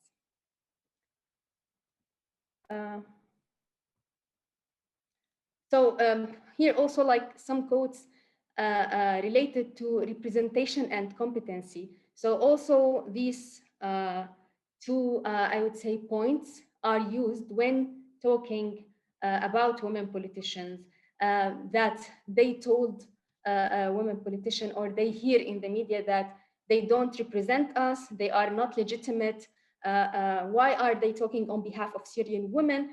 Or, for example, use their ethnicities and sects against them because they don't belong to the sect which paid the heaviest dues. And here also, like this, I would say, notions about representation and legitimacy and competency are usually used by media outlets only when talking about women, but no one really questions the representation or the legitimacy of the men in these bodies. Also, the issue of stigmatization was raised by women politicians. And here I would talk about a different form of stigmatization that was mentioned, and it's linked to the feminism. And for like some of these women being feminist, that the general, I would say, assumption in the media and within some Syrian communities assumes that feminism necessarily means neutrality to the conflict, and that feminists work for reconciliation with the criminals or with the regime. And this way also the international community and the media contributed to. So women politicians and women bodies or feminist bodies were portrayed as pigeons of peace, and they cannot differ politically. So again, all women are one, and all women in this body have to agree on everything. The second practice also here that was also talked about by the women politicians is about how media outlets target them. And here again, I quote, "This field is an incinerator." So most of women politicians were attacked and targeted by media outlets, but most of this direct violence was happening not directly through, for example, the TV show or the interview, but later on social media, and the comments were on the page of this media outlet, let's say. And these practices and violence in targeting women included intrusion of their private lives, posting personal details, defamation campaigns, insult, posting images of these women political life, and talking about, for example, their personal choices as like wearing hijab or not wearing hijab, their hair color and haircut, the length of their skirts. And it was also mentioned by one woman participant that even these, I would say, targeting practices or attacks happen also for men in politics, but usually men are attacked based on their political affiliations, a political statement or view. But attacks on women are mostly personal and based on their appearance, as I mentioned, and with accusation related to honor, corruption, and competency, like they're not fit or competent to do this job or to be in this place. I'm not gonna also like talk a lot about the quotes here, but one quote mentioned that some articles that were published about this woman politician were life-threatening, and it's not because it was widespread, but also because it was with a very dangerous accusation, and this put her in psychological pressure that she reached the stage of disgust from working in the public affairs. So also these violent acts against women politicians, or in general women in public space, somehow are used to push women away from the public life and from the political sphere. Here again, I will talk about some reasons behind women politicians' reluctance from appearing in the media, because also all the mentioned above somehow contributed to the feeling or the decision of women politicians to not be in the media. And this, in addition to the attacks, the violence, and the marginalization, it also because there's a lack of trust between, or all the above mentioned resulted in a lack of trust between the women politicians and the media in general, because they're not sure how these media stations would present them and in what image. And again, also, media treatment of women politicians in that way was fatal for more and other women, maybe young women, who refused to participate or be part of a political body, even if they like got opportunities or were having the experience or were invited to join opposition body. So it's not only pushing women politicians away from the media, but also pushing away young women from entering the political field. And this also could be interpreted with the bystander effect. So women see what happens when one of us appears on screens. You rarely find a woman who occupies a decision-making position and is under the spotlight without being attacked. And this is why they prefer to stay away from the media and from the spotlight.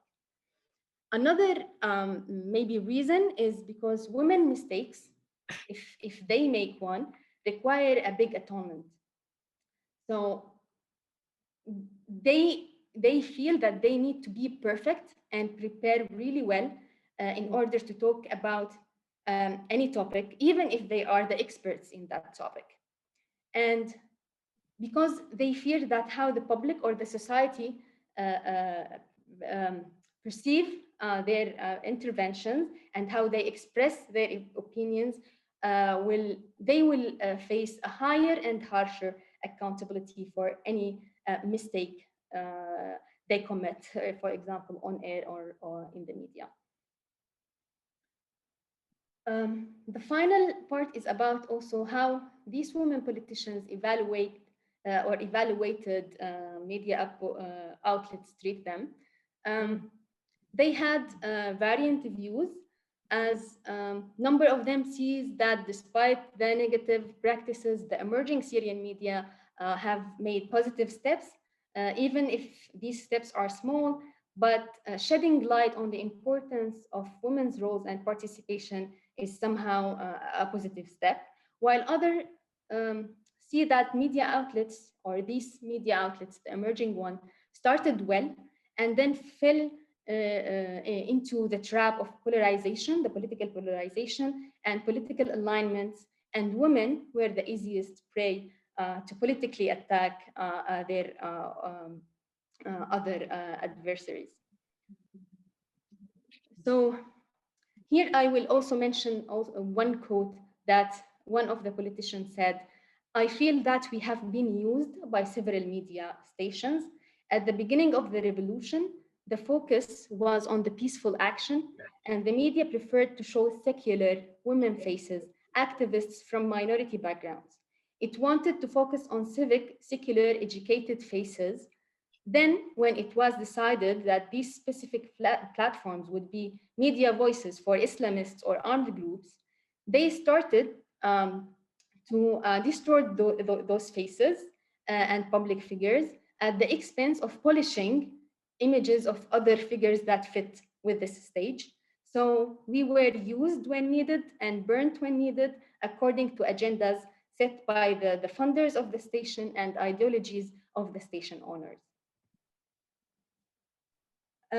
Also, another point here is that sometimes the Syrian media presented good image of women roles and participation in the humanitarian field, in relief, in civil and media work, but not for women politicians and not for political activists. And this could be, of course, due to the lack of strategy of these media outlets and their coverage. So they focus on putting the person on the top, on the star, the head of the pyramid, which is who is usually a man, and the lack of institutionalization and competencies in the opposition bodies also created a sense of confusion within media professionals, in addition to having communication officers who prefer to contact the easiest reachable person who respond faster and not the best for this interview or for talking about this topic. There is hope, of course, and there were some positive examples that we noticed in the sample of media materials. So some media materials were presenting women politicians as experts, introducing them with their professional titles and inviting them as the main source for commenting in the news or to provide political analysis on the events. Also, another practice that was diversifying the linguistic forms. And here I'm again talking maybe about masculine and feminine forms of the words in Arabic, and especially for titles and positions, providing enough space for women to discuss discrimination against women in the political sphere and allocating time to talk about this is also a good and positive example. The balanced inclusion of all names of women and men in the lists of candidates or members when talking about a certain political event or political body. And what was highly appreciated by women politicians is giving them enough time to express their opinions and view, and asking them about their field of work and expertise in a clear way, and publishing what they said professionally and honestly. Visually, also, some of the good practices was about having pictures of women politicians that were published in a professional and positive way, and looking directly to the camera and at the level of their eyes as well. So we can say that there has been a clear development and a conscious effort by media outlets and media professionals to produce balanced and sensitive discourse. It must also here be noted that these media outlets are still emerging, are still new, and they face a lot of challenges and limitations in terms of the training, research time, and human resources that are available for them. And they also need more work in terms of their, let's say, editorial policies or the institution governance in general and its decision-making mechanisms in order to be more supportive, more inclusive of women active in the public life and especially in politics. Thank you so much. Thank you so much, Hayma, for a very interesting, very practical presentation about media content when it comes to women politicians. And I think you speak very eloquently about the importance of allowing self-representation. And I thought it was very interesting that you actually approached the women politician to ask them, how do you want to be self-represented? And I will ask you a question about that. But also how media outlets and media, again, a question about which media, but how media outlets work very well to actually take away agency and power from women politicians. And I will say one more thing, this is actually a global phenomenon. I mean, in Canada, female politicians have been so systematically attacked over the last decade since the Trump phenomenon. It's happening here in the region. It's actually really incredibly increasing the sexism and the attacks against female politicians, but also against women human rights defenders in the region. We're funding research with a Syrian expert actually on looking at online hate media against human rights defenders in Syria. And the findings are just absolutely stunning. The volume and the scope of the attacks, it's become so vile and so consistent and systematic. It's wonderful that you're doing this kind of research. So I'm gonna start by asking you a couple of quick questions. Are you intending to continue tracking this kind of work? Because I think analyzing media content is critical to understanding what is going on with which media outlets and where are the interesting positive trends, and that you can reinforce as an institution working with Syrian journalists as a female journalists network. So that's one question. I also want to ask you maybe to comment a little bit about how women politicians wanted to self-represent, and you gave them the choice to do that. Was there something in their responses that surprised you, or something that was unexpected in the way that they wanted to be self-represented that you hadn't thought about before? So I'll start with that, and then maybe we'll open it for a couple of questions. I think we're aiming to finish at 1:30. So over to you, Hayma. If there are any questions, please think about them, and we'll come to you in a minute. Hayma, over to you. Yeah, thank you, Roula. So just also to give a brief maybe explanation of SFJN's work, we have a program called Gender Radar. This program monitors and analyze media materials from different, as I mentioned, emerging Syrian media outlets. And the program produces annually 1 or 2 general analytical reports. So this is something that we're doing and we intend to keep doing. In addition to this, we also work to build the capacities of Syrian journalists and the media organization through trainings or workshops and also mentorship. So we also use the mentorship as a way of exchanging knowledge between professional, experienced feminist journalists with younger journalists who are like with less experience, in order to help them on a longer periods of times, not only limited them to like 5-8 days of training sessions. In related to the positive trends, of course, as you noticed, we mentioned them, like we usually also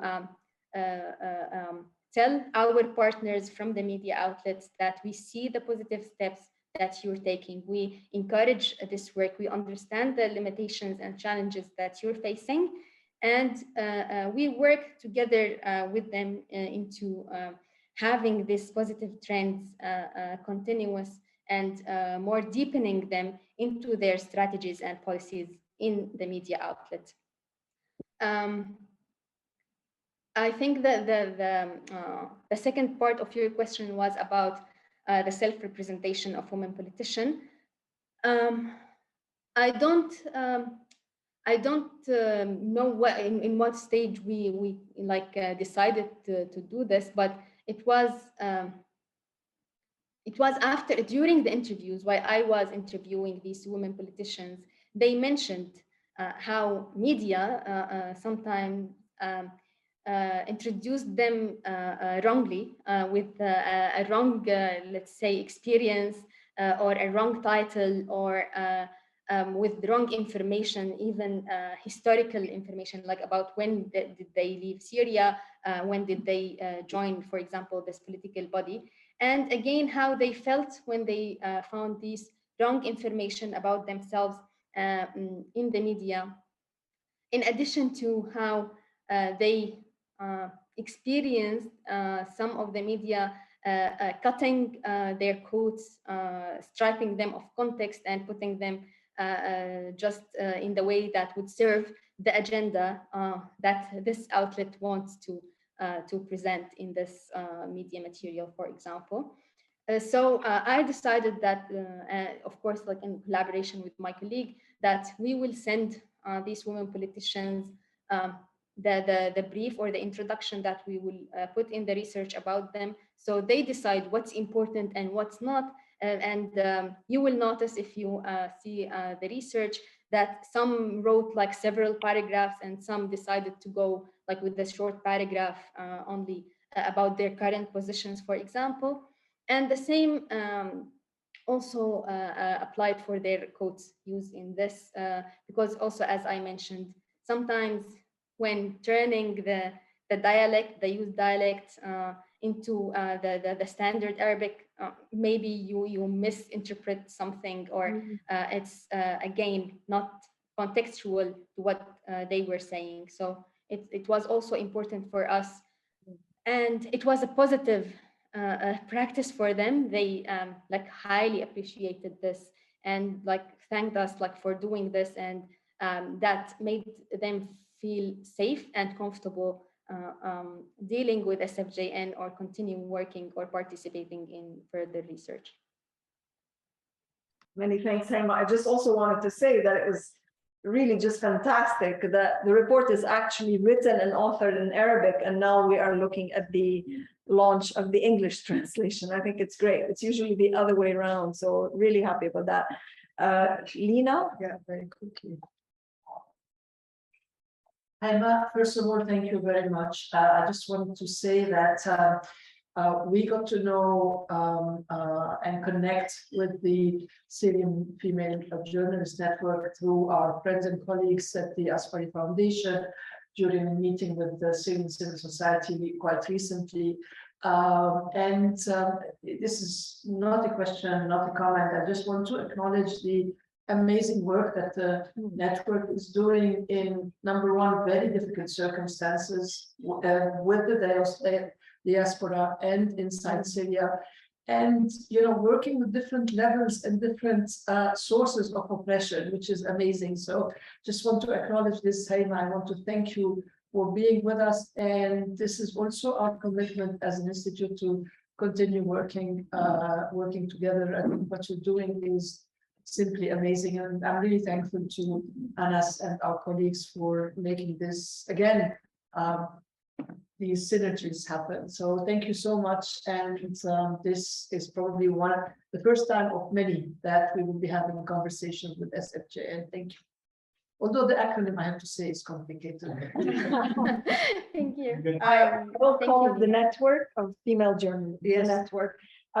Any other questions? Unless I can go ahead. If I hear just one note, that is in German, it's Stichting Female Journalists Network, and we used Syrian, so it's SFJN, but with different, let's say, word in the beginning. But you can use the acronym, the SFJN. Hayma, may I ask you about what you're finding in terms of what is working and what are you finding kind of successful in terms of engaging with Syrian media? What are interesting trends that you're seeing? Is it that it's an alternative kind of media organization? Is it editorial board that have more women in them? Is it media outlets that have more women journalists in them, or cover alternative or human rights and social justice issues? I'm just curious about that. And you do refer to emerging media outlets. And my question is, what about traditional media outlets? And I assume you're talking about broadcast radio, TV, as well as print, right? In your overview. Yes. So again, for this research, we only analyzed written materials from the media outlets. But in other reports, actually the first analytical report produced by Gender Radar will be by the end of this year, and it will deal with video and audio visual materials. So the first trend I would say here that finally there's let's say acceptance by these media outlets about the importance of the work we're doing in terms of the gender sensitive and conflict sensitive discourse, because there were some pushbacks, like why do we need to repeat, for example, the terms using feminine and masculine, like having متابعين ومتابعات سياسيين وسياسيات over and over again. And it's debatable, like we still don't have the final answer, but it's a way of being more inclusive. And some of our partners, they reach this understanding and they are using gender inclusive language. I still think we need more work in terms of inclusion of other genders. We still, like in Arabic, don't have the tools or the skills or the knowledge of doing this. We are yet having baby steps. Also,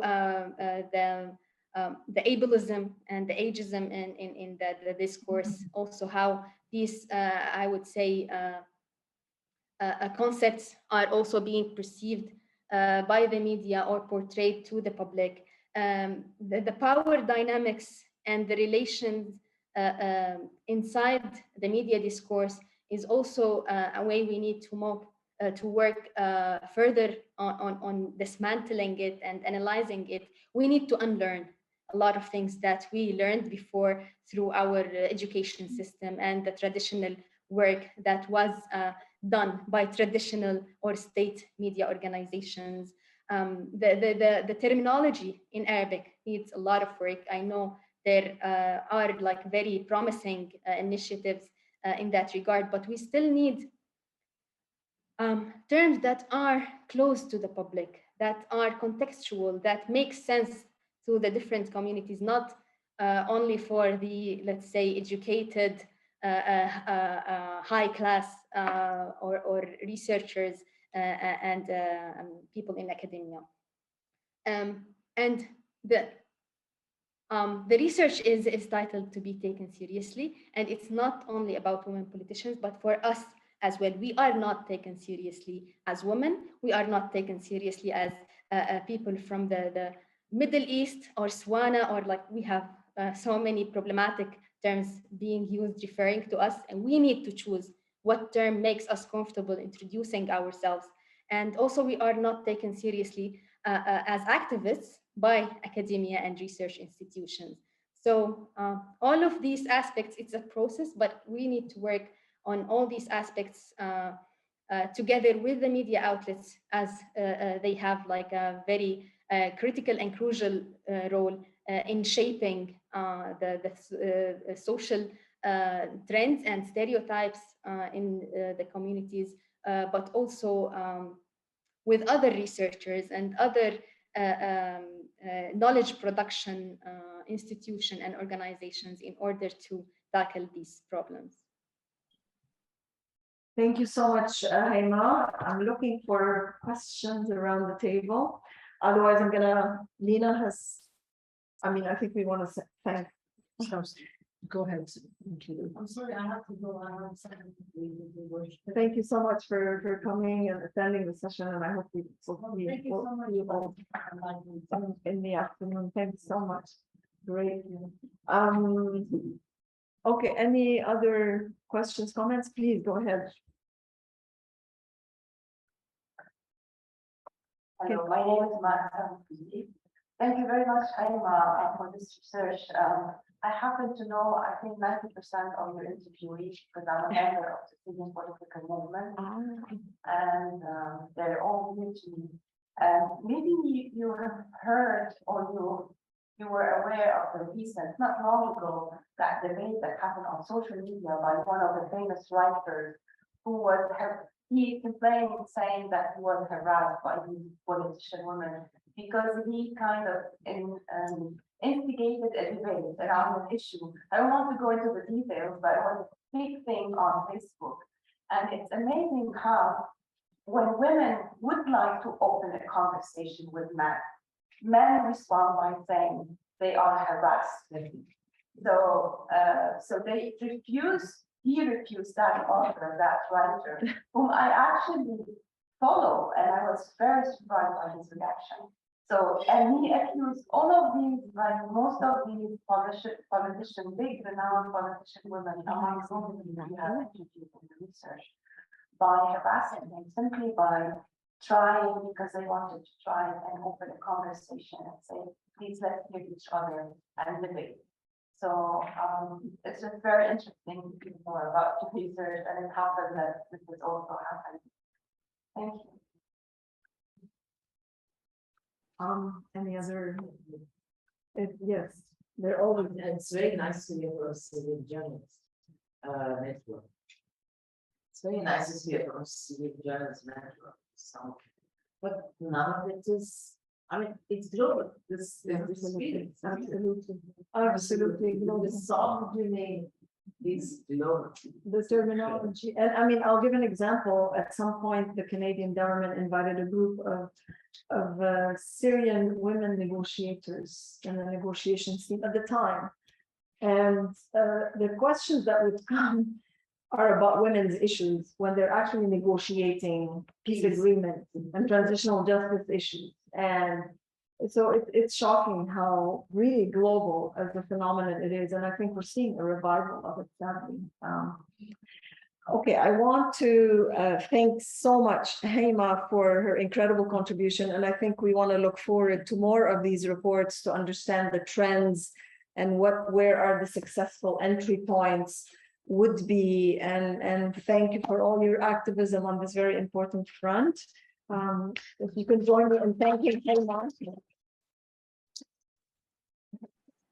And thanks so much, Hayma. And I have the task to just maybe basically provide some wrapping comments to try May I add, please, Hayma, may I add just ahead. one final remark? The research is, of course, about the Syrian media, but I also wanted to highlight here that there are a lot of negative practices in the foreign or Western media when talking about Syrian women in general or Syrian women politicians as well. There was some example also given by one of the politicians that they were in a workshop about their media appearance, and the recommendation they were given is don't be too much political. They are political activists and they are politicians. And if you want to be closer to the public in these countries or the European public, you need to talk about humanitarian issues, about children in the camps, about education challenges, but don't be political or talk about political matters. So this also, the Western media see us as either victims or something not in the norm, like we are some kind of exclusion, that not all Syrian women are educated or can be politicians. So it also has a lot of negative practices when dealing with Syrian women in general and Syrian women politicians as well. Yeah. And thank you. Thanks, Roula. Thanks, Lina. Thanks, everyone, for having us in this event. And I'm really happy to be with you and also find another future opportunities to collaborate. Thank you so much, Hayma. I'm looking really forward to continuing that conversation. So, I mean, I think I have a few minutes and I'm standing between you and lunch, I guess, to just try to kind of pull together some of the threads that I saw today related to the theme of decolonization of knowledge. And I'm sure I will never be able to do justice to the incredible 4 presentations that we had today, but let me take a stab at it. Combining what I heard today, combining a little bit my experience. In reference, and I also feel that I may be stating some very obvious points, but the way I want to state them is actually in a way that refers to possibly a future kind of agenda of research to action. And I apologize if some of them indeed are very obvious. One thing, I mean, I think we have incredible presentations on gender and development evolution and intersectional analysis and the importance of gender transformative research.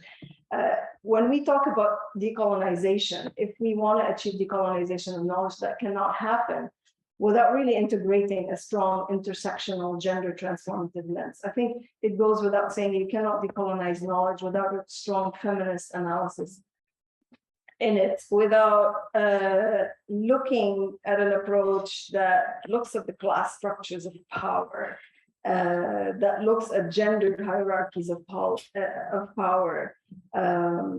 So an obvious point, but not an easy point to actually apply.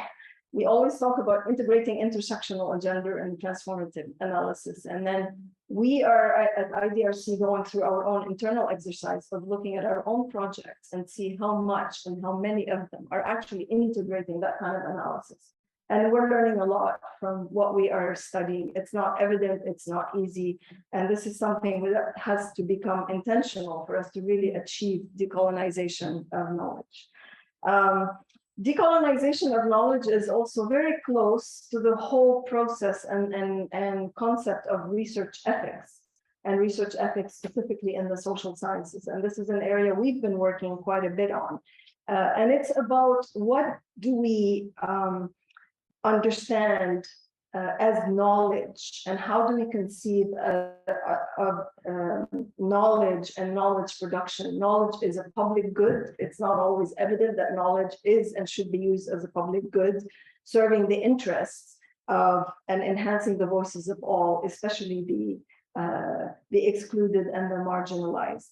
And the definition of what knowledge is, and I think we refer to that very, very interestingly, it's not your pure academic research. It's different forms of knowledge that includes oral histories as well as lived experiences. Again, we tend to be kind of going to the usual suspect academic kind of work, and we really need to reflect on what other forms of knowledge are equally relevant to our own societies. Maybe one thing that wasn't touched on directly, but I believe really matters, is the issue of the context of the research. The research landscape, as we have seen it in the region, but also globally, has been affected by the pandemic. And the pandemic has certainly exacerbated, and again, I feel like I'm stating the obvious, it has exacerbated inequalities in the knowledge economy. But also, especially in contexts of fragility, and I use that word quote unquote, of challenging contexts, let's say, poverty, digital inequalities. But the point I want to make, and this is another area that IDRC is starting to reflect on, is this kind of challenging context has become chronic. We used to think of challenging contexts as something that comes and goes and it's going to get better. But we are now witnessing, especially in the region, resilience of regimes and authoritarian regimes, as well as a type of chronic fragility that has major impact on the way we conduct research and on the knowledge economies. And we need to think maybe potentially differently about how we work with our young researchers in these chronic situations of never-ending challenges.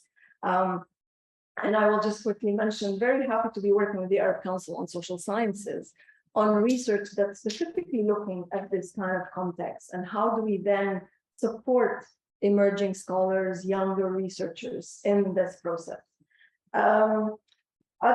Something else I want to say quickly is these practices that we're talking about that are colonial in their approach are often embedded, especially in kind of knowledge production spaces, such as universities and institutions and other institutions of learning. AUB is amongst them.